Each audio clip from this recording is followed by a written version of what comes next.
नरेश मिश्रा से जानना चाहते हैं, हमारे संवाददाता हमारे साथ लगातार जुड़े। नरेश, आपसे जानना चाहते हैं, दीपक बैज ने तो पूरी तरीके से प्रत्याशियों के नामों पर अपनी सहमति जताई। उन्होंने कहा कि प्रत्याशी जो है चुनाव लड़ेंगे और पूरी तरीके से पार्टी अपनी सरकार बनाएगी, लेकिन जनता कितना विश्वास दिखाएगी नामों पर?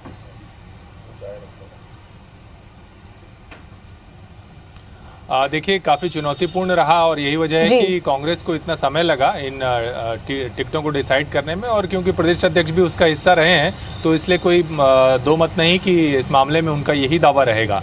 लेकिन अगर आम जनता की बात करें तो आम जनता के लिए फिर से एक बार नई सरकार चुनने का मौका है, या ये कह लीजिए कि पुरानी सरकार को दोबारा बनाने का मौका है। तो ये चुनाव तो हमेशा ही चुनौतीपूर्ण होता है और जिस तरह से भारतीय जनता पार्टी और कांग्रेस ने इस चुनाव में अपने प्रत्याशियों से लेकर स्थानीय स्तर पर लगातार बीते 3 सालों में काम किया है, उससे साफ है कि ये चुनाव बहुत आसान या एक तरफा रहने वाला नहीं है। कांग्रेस अपने सबसे ऊंचे बहुमत पर रही है अब तक जो छत्तीसगढ़ में चुनाव हुए हैं, इसलिए कांग्रेस की ये कोशिश है कि उसे बरकरार रखा जाए, उसे कमी ना आए। लेकिन अगर बस्तर की बात अगर आप पूछना चाह रहे हैं तो मैं आपको बताना चाहूँगा कि बस्तर में इस बार निश्चित तौर पर कांग्रेस को जो पिछली बार 12 सीटें मिली थी, वहाँ पर इस बढ़त को बरकरार रखना आसान नहीं दिखाई दे रहा। सबसे ज़्यादा चुनौतीपूर्ण आदिवासी बेल्ट की सीटें ही दिखाई दे रही हैं, चाहे वो सरगुजा हो या फिर बस्तर। और यही वजह है कि कुछ नामों को, कुछ चेहरों को यहाँ पर बदला गया है, जिसमें कांकेर के जो चेहरे थे, शिशुपाल सोरी, काफ़ी नाम था उनका आदिवासी संगठन में। उन्होंने अपनी नौकरी सेवा के दौरान भी वो लगातार संगठन की गतिविधियों में आदिवासी समाज के बीच में सक्रिय रहे, लेकिन उनकी टिकट को बदला गया और शंकर दुर्वा जो पिछले बार विधायक रहे हैं उनको यहाँ पर मौका दिया गया। इसी तरह से अंतागढ़ में भी ये सीट चेहरा जो बदला गया है अनूपनाग का, उसकी जगह एक बिल्कुल नए चेहरे को मौका मिला है।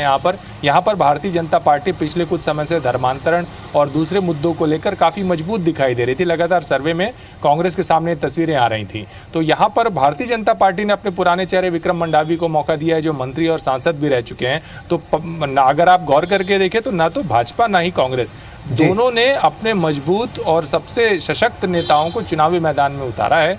भाजपा को लेकर ये जरूर सवाल उठते रहे कि पिछले चुनाव में जिन्हें लोगों ने नकारा था, उनकी जगह पर उन चेहरों को क्यों मौका दिया गया। लेकिन अगर छत्तीसगढ़ के दूसरे क्षेत्र की बात करें तो उसके मुकाबले बस्तर में ऐसे हालात नहीं हैं। इक्का दुक्का सीट को छोड़ दें तो ज़्यादातर चेहरों के हार जीत के मार्जिन काफ़ी कम रहे और उनका सतत संपर्क या उनकी आदिवासी समाज या आदिवासी चेहरों के तौर पर जो सर्व मान्यता है वो बरकरार रही, जिसकी वजह से भारतीय जनता पार्टी के पास विकल्प काफ़ी सीमित रहे, इसलिए उन्हें दोहराया गया है।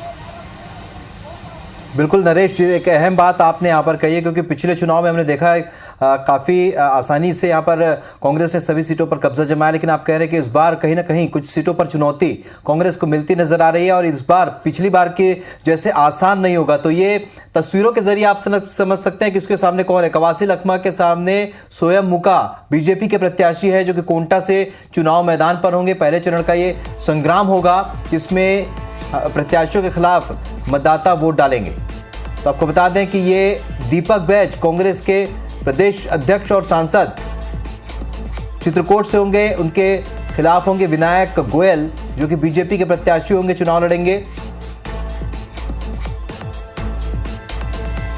तो आपको बता दें कि कवासी लखमा बहुत बहुचर्चित नेता हैं और अपनी खास शैली की वजह से वो जाने जाते हैं। सोयम मुका एकदम युवा जैसे प्रत्याशी उनके सामने होंगे और काफ़ी समय से सोयम मुका अपने क्षेत्र में तैयारी कर रहे हैं। कोंटा वो सीट है जहां पर कवासी लखमा लगातार जीतते हैं। चित्रकूट से दीपक बैज सांसद भी हैं और प्रदेश कांग्रेस के अध्यक्ष भी हैं। तो अपने चुनाव लड़ने के साथ ही प्रदेश में दूसरे प्रत्याशियों के समर्थन में प्रचार प्रसार भी उनके एक अहम जिम्मेदारी है। और जैसा कुछ देर पहले बातचीत में उन्होंने बताया कि एक बड़ी चुनौती, हालांकि वो जानते हैं कि उनके क्षेत्र के जो मतदाता हैं वो उन्हें ज़रूर जिताएंगे। नरेश हमारे सहयोगी लगातार हमारे साथ बने हुए। नरेश, जिस तरीके से आप कह रहे हैं कि कुछ सीटों पर जहां पर हमने देखा पिछली बार बस्तर में लगभग सभी सीटों पर कांग्रेस का बेहतर प्रदर्शन देखने को मिला, लेकिन कुछ सीटों पर इस बार जो है मशक्कत करनी पड़ सकती है। यहाँ पर शिशुपाल सोरी के अलावा दूसरे सीटों को बदला भी है यहाँ पर कांग्रेस ने। तो ये चुनौतियों को ध्यान में रखते ये सीटों में प्रत्याशियों को बदला है। जी बिल्कुल, देखिए लगातार एक तो इस बार कांग्रेस इस मामले में ज्यादा सशक्त दिखाई दी कि उन्होंने समय रहते न केवल सर्वे किया बल्कि संगठनात्मक स्तर पर भी मजबूती के लिए अलग अलग स्तर पर काम किया। मोहन मरकाम जब प्रदेश अध्यक्ष थे तो उन्होंने भी बस्तर में संगठन पर बहुत जोर दिया, संगठन को मजबूत बनाने के लिए, और इसकी वजह से इस सर्वे में लगातार जो पार्टी के कार्यकर्ता थे, नेता थे, उनकी लगातार जो फीडबैक आता गया पब्लिक। चलिए आपको रोकेंगे नरेश, आपके पास वापस लौटूंगा। इस वक्त हमारे साथ सौरभ परिहार जुड़ चुके हैं। सौरभ इस वक्त प्रदेश कांग्रेस के अध्यक्ष दीपक बैज के साथ मौजूद है। क्या कह रहे हैं दीपक बैज इस वक्त? से कहीं भी कोई फर्क नहीं पड़ेगा, बल्कि बस्तर में फायदा होगा, चित्रकूट विधानसभा भी फायदा होगा और बस्तर के अन्य सीटों में भी फायदा होगा। और पूरे 20 सीट में हम प्रचार करेंगे, कहीं कोई हमारे चुनाव लड़ने से दिक्कत नहीं है, बल्कि पूरे बस्तर को फायदा होगा और बाकी सीटों में भी फायदा होगा। आपने 8 विधायकों की टिकट काट दी है, मतलब ये नहीं देखा गया क्या कि इससे और हो सकता है कि गलत मैसेज जाए? मंत्रियों की टिकट आपने काटी नहीं, विधायकों की टिकट काट दी। ये तो हाईकमान का निर्णय है, उनके पास सब रिपोर्ट है, सब जानकारियां हैं। हाईकमान का निर्णय तो बाद में हुआ, लेकिन इससे पहले तो नाम आप लोगों ने बढ़ाया ना, हम लोगों तो ने पहले ही काट दिए रहे होंगे। हम लोगों ने पूरे नाम हाईकमान तक रखे, सभी लिस्ट हाईकमान पर था। सीईसी और हाईकमान को निर्णय करना था, उन्होंने निर्णय किया। एक एक सीट पे डिस्कशन उन्होंने किया है, एक एक सीट पे परीक्षण किया है।